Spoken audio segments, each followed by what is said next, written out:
Eu uso a palavra super-humano neste caso. Eu realmente quero dizer isso. Você os vê debaixo d'água e é como você sabe, nada que eu já tenha visto antes.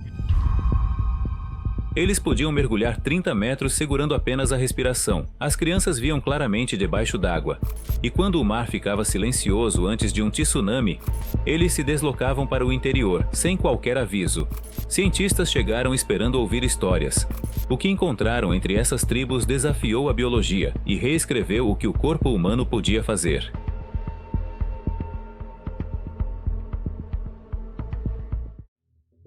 Número 10. Bajau Emotien. Eles deslizam sob as ondas como se nunca tivessem deixado o útero do oceano. Para os Bajau e os Mochien, o mar não é simplesmente um lar. É um espelho que reflete sua linhagem, sobrevivência e biologia. Frequentemente chamados de nômades do mar, essas comunidades do Sudeste Asiático passaram séculos à deriva, suas vidas apoiadas em lagoas, palafitas, corais e marés. Mas em 2018, algo extraordinário veio à tona. Melissa Ilardo, geneticista da Universidade de Copenhague, estudou os Bajau e publicou suas descobertas na revista Cell. O que ela revelou surpreendeu os pesquisadores. Os Bajau têm baços, às vezes 50% maiores, do que os das tribos vizinhas baseadas em terra. Baços, quando aumentados, funcionam como cilindros de mergulho naturais. Eles se contraem durante os mergulhos, liberando glóbulos vermelhos oxigenados, prolongando a apneia e protegendo órgãos vitais.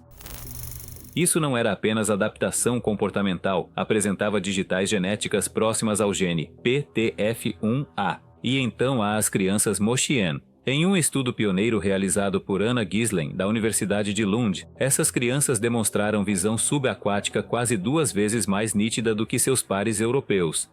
Seus olhos, treinados desde a infância em águas rasas iluminadas pelo sol, ajustam-se e focam em profundidades que a maioria luta para suportar, não por mutação, mas por aprendizado preciso, se iniciado cedo o bastante. E em 2004, muito antes de qualquer sirene ou satélite, os Mochien retiraram-se para o interior antes do tsunami atingir. Eles não apenas leem as ondas, eles ouvem o silêncio entre elas. Número 9. Os Masai. Eles pulam como se a gravidade não importasse. Eles comem o que deixaria um nutricionista atônito. Eles prosperam sob um sol que queima a terra. Mas os Masai, encontrados em todo o Quênia e no norte da Tanzânia, são mais do que seu mito. Sua cultura flui por planícies margeadas por vulcões, onde cada salto e canto carregam camadas de significado. O adumu, ou salto guerreiro, não é ginástica, é resistência. Guerreiros saltam verticalmente por minutos a fio, pernas rígidas, queixos erguidos. Alguns podem voar mais de meio metro no ar. Estudos atribuem sua força não apenas ao treinamento, mas a jornadas de pastoreio ao longo da vida e infâncias ativas em terrenos irregulares. Depois há a dieta: leite, carne e sangue. Uma ingestão tradicional que elevaria os níveis de colesterol que médicos modernos temeriam. Mas em 2012, pesquisa publicada na revista PLOSUM revelou algo surpreendente.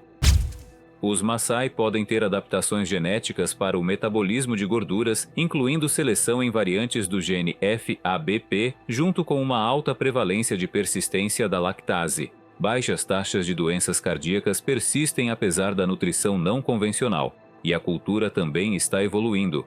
A caça ao leão agora é desencorajada. As Olimpíadas Maasai, fundadas em 2008, transformaram rituais em esportes. Força para eles não é definida pela conquista ou pela competição, mas por quão bem defendem tanto seu gado quanto seus costumes. Número 8. O Sentinel. Um homem está descalço na areia pálida da ilha Sentinel do Norte. Sobre sua cabeça, o zumbido de um helicóptero corta a névoa. Uma equipe de resgate trazendo arroz e ferramentas após o tsunami de 2004. Mas o homem não acena. Ele ergue um arco. Uma flecha é lançada para o céu, caindo pouco antes da máquina que desce. Sua mensagem é inconfundível: fique longe. Os sentinelese vivem em uma densa floresta tropical, cercada por uma barreira de recife de coral, isolados de formas que desafiam o mundo moderno. Sua ilha inteira tem pouco mais de 59 quilômetros quadrados, um ponto esquecido na Baía de Bengala.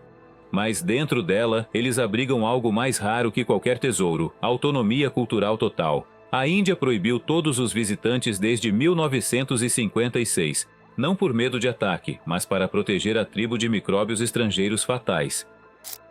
Um resfriado poderia desmontar todo o modo de vida deles. Quase ninguém conhece sua língua. Imagens de satélite não podem contá-los precisamente, talvez 50, talvez 150. O que se sabe vem de observadores cautelosos. Eles pescam com lanças, confeccionam canoas estreitas remadas apenas em lagoas e enterram seus mortos em cabanas cobertas.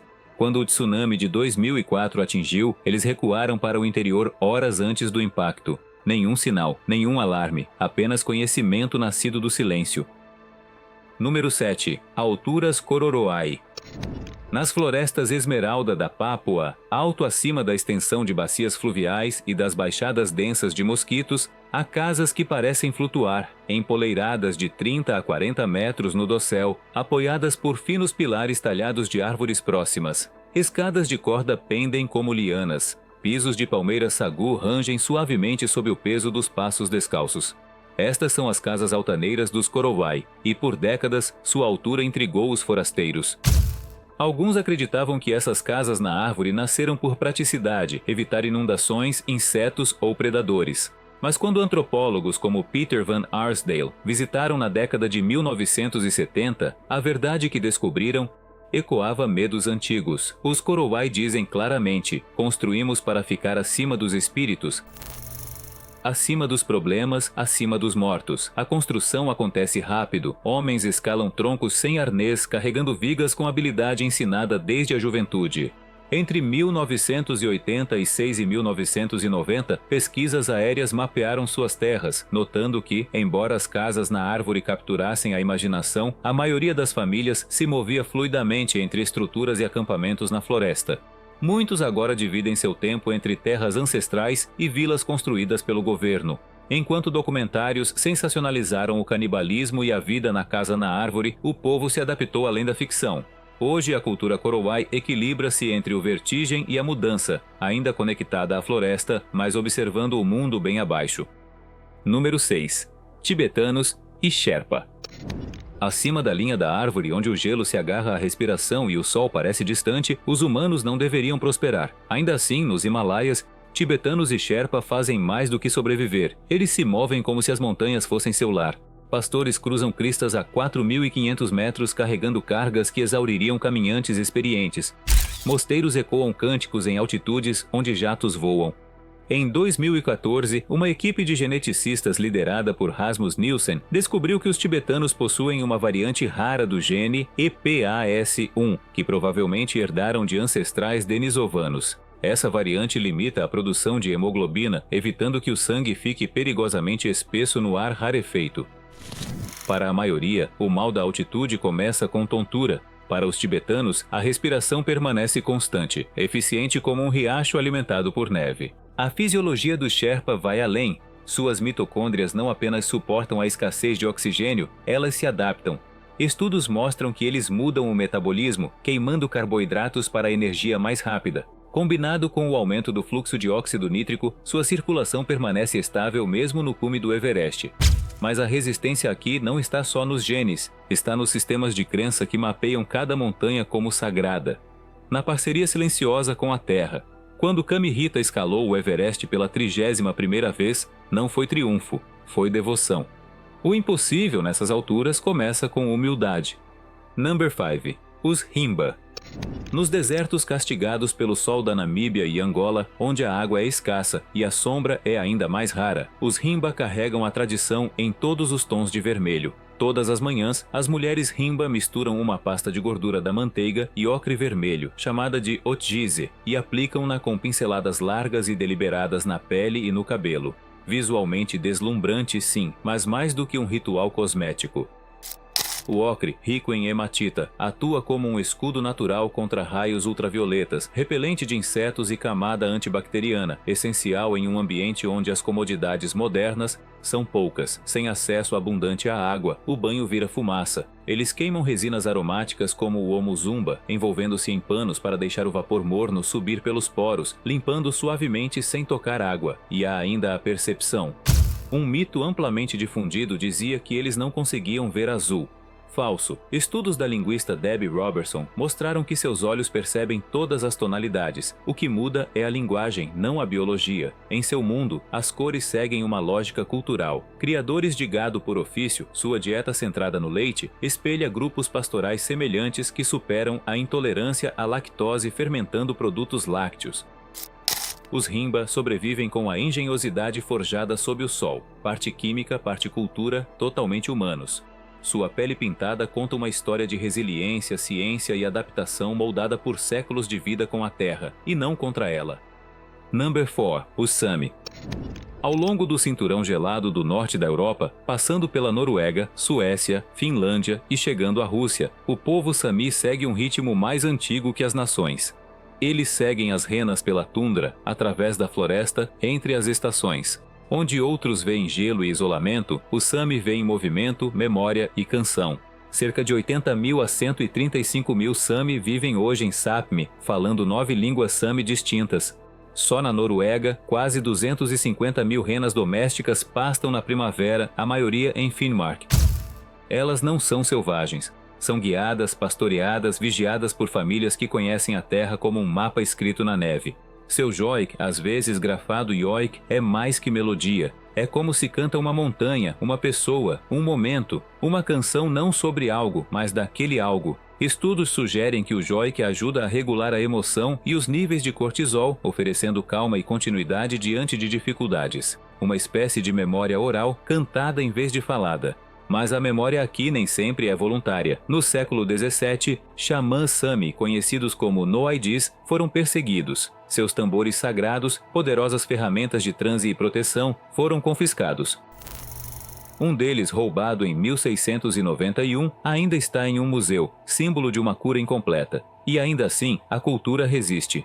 Ativistas Sami modernos agora se colocam não apenas diante de microfones ou rituais, mas também em tribunais, lutando contra a instalação de parques eólicos que ameaçam terras cruciais para a pastagem. A Noruega emitiu um pedido oficial de desculpas em 2023 pelo tratamento dado ao Sami, mas para muitos a verdadeira justiça ainda está em algum lugar no horizonte. Número 3. Os Brogpa. Nas estreitas vales de Ladakh, onde a altitude corta o ar e o rio indo fende as montanhas, vive uma pequena e radiante comunidade chamada Brogpa, ou como eles próprios se chamam, Minaro. Restam menos de 4 mil pessoas, principalmente nas vilas de Dahanu, Garon e Darik. Sua língua, Brokskat, está ameaçada, um idioma hinduário com menos de 500 falantes ativos, e seus rituais brilham como as flores que usam. As mulheres confeccionam ornamentos de cabeça chamados TPPI, com moedas de prata e flores frescas laranja. Montu disseram, protege contra o mal olhado. Suas roupas e cores não são decoração, são defesa, sua história bordada em pétalas. Na colheita, celebram o Bona, um agradecimento de 5 dias com hinos, dança e orações guiadas pelo espírito. Alaba, ou médium espiritual, jejua e canta conduzindo a vila por rituais que rotacionam a cada poucos anos. O último foi registrado em 2016. Mitos afirmavam que eram puros arianos descendentes do exército de Alexandre, mas um estudo genético de 2019 e um projeto genômico mais amplo de 2024 dos habitantes das Terras Altas desmentiram isso. Seu DNA é uma mistura de ancestrais do Sul e da Ásia Central. Bonitos, sim, mas não míticos. Seu verdadeiro milagre é a sobrevivência. Ao longo de terraços em ruínas, cultivam cevada e pomares. Em solo fino e ar ainda mais rarefeito, continuam a cantar o Brokskat. Um ancião declarou claramente, agradecemos aos deuses, cuidamos de nossos campos, usamos nossas flores. Em um mundo que esquece rápido, eles lembram lentamente. Esse é o seu poder. Número 2. Os Kalenjin. No Vale do Rift, no Quênia, onde o solo vermelho encontra o frio do amanhecer, os Kalenjin correm, não apenas rápido, mas para sempre. Em cidades como Iten, a mais de 2.400 metros acima do nível do mar, o ar é rarefeito e as pernas nunca param. Os números não mentem. Embora os Kalenjin componham aproximadamente 10% da população do Quênia, conquistaram mais de 80% das medalhas nacionais em corridas de longa distância. Campeões de maratona, lendas olímpicas, detentores de recordes mundiais, continuam surgindo de um único lugar, mas não é magia, é algo complexo. Estudos desde 2006 por Vincent Oniwera, Gianni Spitzilades e Ross Tucker mostraram um padrão. A maioria desses corredores de elite cresceu correndo até a escola, vivendo em altitude e treinando em grupo. Cultura incorporada a cada passo. A fisiologia também ajuda. Mesmo meninos Kalenjin não treinados apresentam menor custo de oxigênio ao correr, significando que queimam menos para ir mais longe. Seus membros são longos, seus corpos leves, eficiência sempre acima de potência. A alimentação contribui também, as refeições são simples, ugali, verduras, leite, mas o treinamento é tudo, menos simples. Subidas, ritmo em grupo, repetição, foco intenso. Lorna Kiplagat, lenda da corrida de longa distância, certa vez disse: se você treina a 2.400 metros, quando desce, sente que está voando. Ninguém lhes deu asas, eles as conquistaram. Número 1. O Zangto. Nas regiões costeiras de Benin, Togo e sudoeste da Nigéria, algo alto e giratório se move ao anoitecer. Coberto de ráfia, girando como uma tempestade de palha, eles zumbem com energia. Esses são os Zang Beto, o povo da noite. Para os moradores da vila, eles são espíritos. Para os pesquisadores, são uma mistura engenhosa de segurança comunitária e teatro ritual. Antropólogos que estudaram o Batri na Nigéria realizaram entrevistas em 2013, mostrando que as patrulhas Zangto impedem roubos, mediam disputas e até apresentam os malfeitores à justiça local. Mas a presença deles é mais do que ordem, é admiração. A cada 10 de janeiro, durante o dia Voden em Benin e no festival Awita que vai até 11 de janeiro, os Zango inundam as ruas. Eles giram, eles lançam encantos, eles cativam. Estranhos perguntam o que há por baixo da fantasia, os locais dizem que ninguém. Os acreditam insistem que o espírito é real. Os estudiosos apontam para iniciados secretos sob as camadas, guiados pelo acaso, pelos tambores e por séculos de treinamento. E agora eles assumiram um novo papel. Em 2018, a Voz da América reportou que os Zang Beto começaram a patrulhar os manguezais perto do rio Mono. Eles agora afastam madeireiros ilegais e pescadores excessivos, protegendo não apenas pessoas, mas ecossistemas. Como escreveu o estudioso Funo, os Zangto são arte, poder e paz reunidos em um só. As pessoas não apenas os observam, elas confiam neles.